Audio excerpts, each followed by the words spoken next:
pọ́dún tuntun lónìí ọ̀gín mi tún ti fẹ́ pàwọ ìṣídà ni mo fi ń pẹ́ kò sẹ́rùpẹ̀ tí ó dàbí iyọ̀ láyé o mi ò tí ì régungun tí ó dàbí eyín wà láì.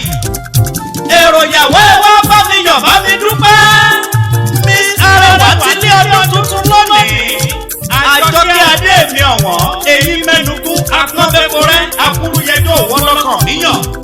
ǹlẹ́ òdòdó ẹlẹ́wà tó rẹ̀ dòdò ẹwà rẹ̀ ò ní ṣá ìwà àtẹwà tọ́lọ́run ọba fún ọ èṣù ò ní gbà á dànù.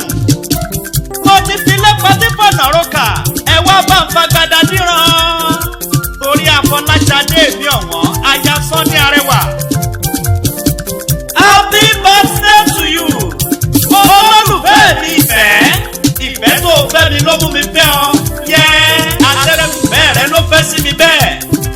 àní ẹ̀rùpẹ̀ tí ó dàbí yóò sí láyé o bókúta bá pẹ́ ga ọ̀tọ̀ ní ti kọ́ torí kò sírú ẹ̀. You are extraordinary created by God Àjọkẹ́. Your feelings close like breeze bí mo ṣe fẹ́.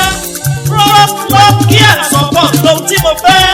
bó o ṣe fún mi lóhun tí mo fẹ́ ló jẹ́ sọ fáyé pé wọ́n ni mo fẹ́. èyí ló sì fún mi gbà ọ́ tọwọ́ tẹsẹ̀. orí ọlọ́jọ́ bí òní Miss Arẹwà ilé ọpẹ́ la jí sí. akọ́pẹ́ wa bọ́bọ̀ ọlọ́pẹ́ tó lọ́pẹ́ kó gbọ́pẹ́ wa kó dá ọ sí kó jẹ́ kó o ṣẹ̀mí.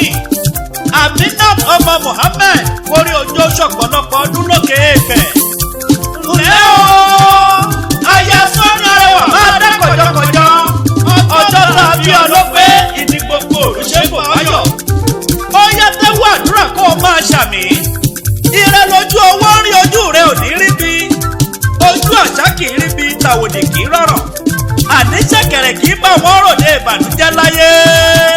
ìdùnnú la fi jólu gángan ìbànújẹ́ ò ní kàn án bó wọlé ọlọ́wọ́n bá mi òkè. ǹlẹ́ Alájọkẹ́ adé mi ọ̀wọ́n òkè lẹ́múrun sí láyé òkè òkè ló máa lọ òní relẹ̀.